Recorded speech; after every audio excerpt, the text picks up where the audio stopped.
Okay, I've lost a few seconds there. I was just starting the encoder and I've lost about 17 seconds. Oh well.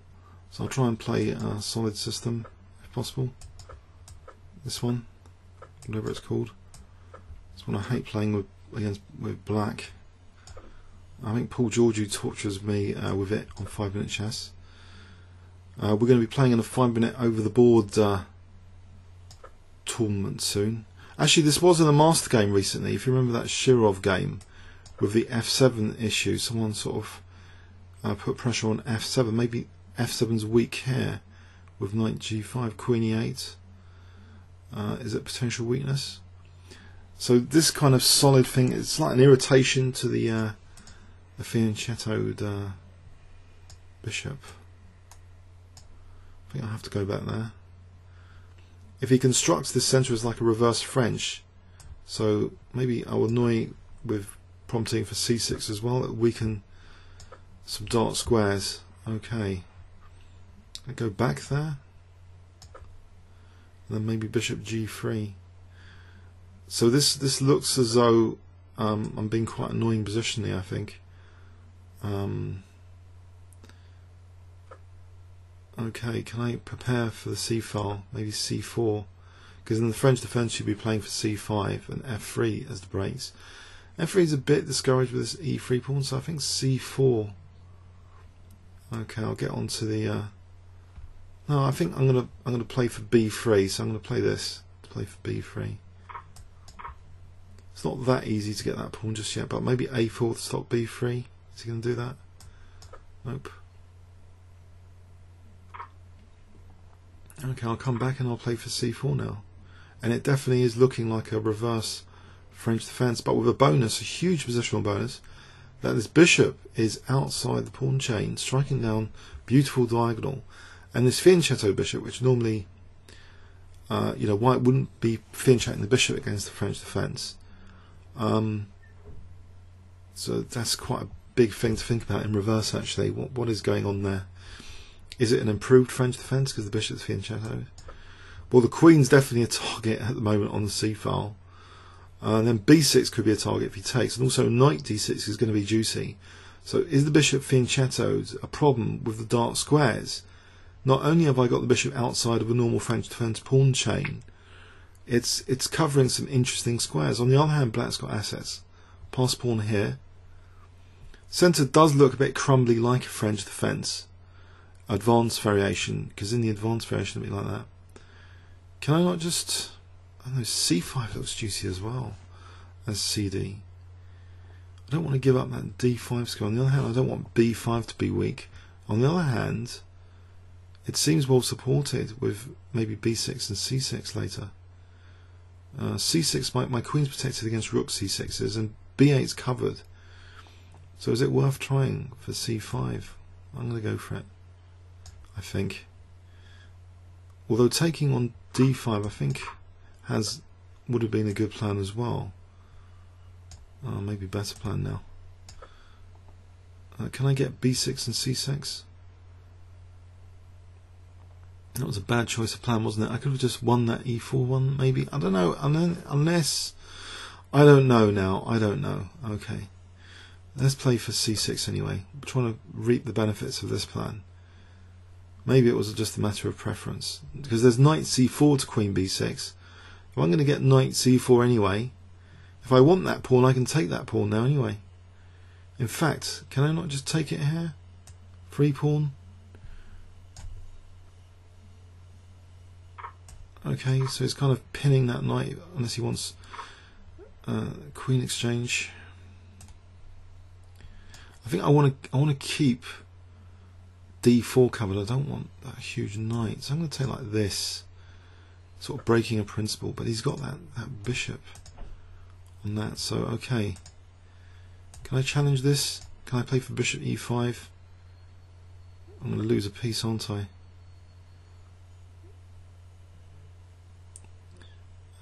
It's big trouble. If I get my pawns, if I sack bishop or bishop E5, or I'm going into a huge pin there, but then B6, then time for B7. So I think I'm going to try that to sack a rook eventually, or a piece here, for b6, b7, c7. This might not work at all. Probably doesn't. But am I on f7 here or anything? No, I'm just losing a piece here for not much. It's a shame. If I got that c7 in, then b6 would have been good, or b6 then c7, or b6 then b7. b6 then b7 would have been good. So if I take and then b6, okay, that knight's away from the action at the moment.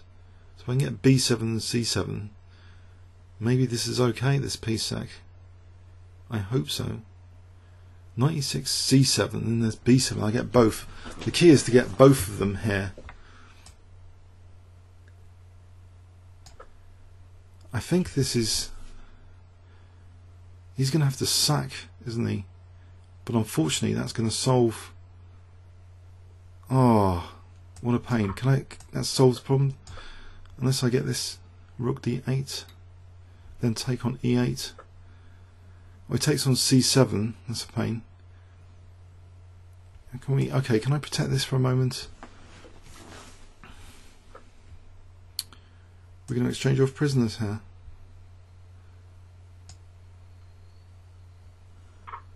Well, I could accept a draw here, really. It was a fun game for a while, but people say my ending is really bad. So let's see, can I try and push a win from this, even though I've got the worst structure? I shouldn't really, should I? I shouldn't be able to, I've got the worst structure. But I want to practice endgames, a simple rook and pawn ending. Let's play it out to the draw.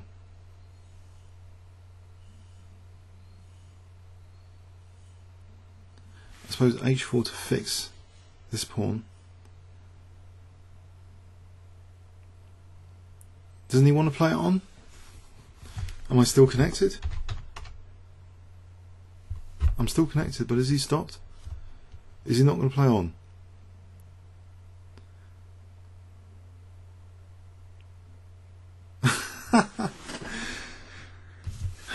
What was that? What was that about?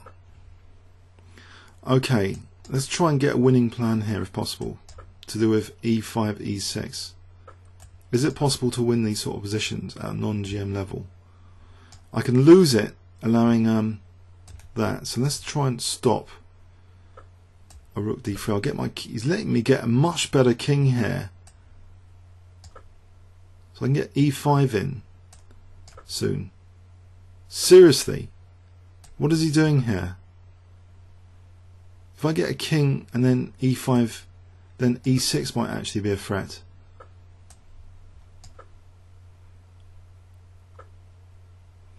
So rook a7 actually threatens e6. What is he doing? Is he going to go for this? There's e6 and then e7 is actually a serious winning attempt.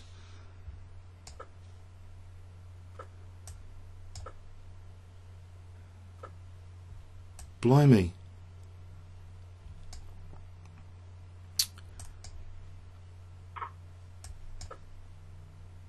So is rook f7 coming up as dangerous? Now can I go for that g6 pawn? Or the rook on the 7th? Okay, rook g7. And then try and play king e5 to d6. We'll try and get this pawn. Threatening mate. Oh, I've lost it. I've just lost it, haven't I? Oh, how to lose. Oh, he's giving me the draw. That was pushing my luck there. Oh dear. I had such a gorgeous position, wrong plan. If we go back here, that was just a beautiful position. I can't believe how sometimes there can be such absolutely delicious looking positions. All the pieces are in the wrong place here, surely, against c4. So what happens if I just undermine to go for e4? Totally wrong plan. if queen takes, I just win e4. I win e4. Is it that simple? Knight takes d4, hitting the rook. I mean, hitting the knight. Maybe it's not so clear cut. Knight d6 though. There's a check. Whoops. Is it so clear cut then, this plan? Say queen takes d5. Is there something better? He gets that knight and he's covering entrance point, and he's still got his passed pawn, and the bishop's not that bad. If I haven't got the entrance point, what am I doing in this position? It looked good, but now is it? If I haven't got knight e4 because of knight d4. If we go back to that game position, okay. So I chose c5, which maybe has got some perks going for it, but immediately, if I play something like queen b4, this pawn is just really dangerous. He had resources here with this passed pawn. If I maybe blockaded it, then I lose b5. If I go here, well, what was the game continuation? Queen b1, but I'm giving him a tempo gainer. Was that actually necessary? What about just a3? Because this bishop is on the diagonal. Yeah, so we go back to the game. He gave me a pawn actually, because I've just blocked his protection of e4. So I have gained an interesting pawn there. But it seems this a pawn to the rescue now. He's opening up that diagonal again. I really didn't want knight d4. Does it really matter about f takes? So the big problem is a2 now, supported by the rook. The rook didn't even move, and it's ideally placed for this passed a pawn. So I wonder about maybe b6 and just be prepared to sacrifice a rook. But it doesn't seem convincing, even though he can always sack the knight like in the game.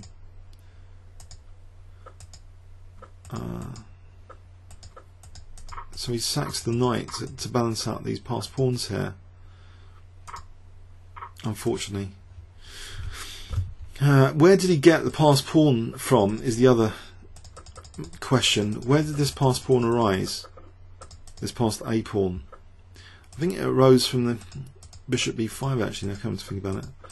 When I had the double pawns here, no, later, I had the bishop b5. And it wasn't so much the problem with the double pawns, was it? I get the double pawns, but basically he's created an outside passed pawn here, the way I've played it.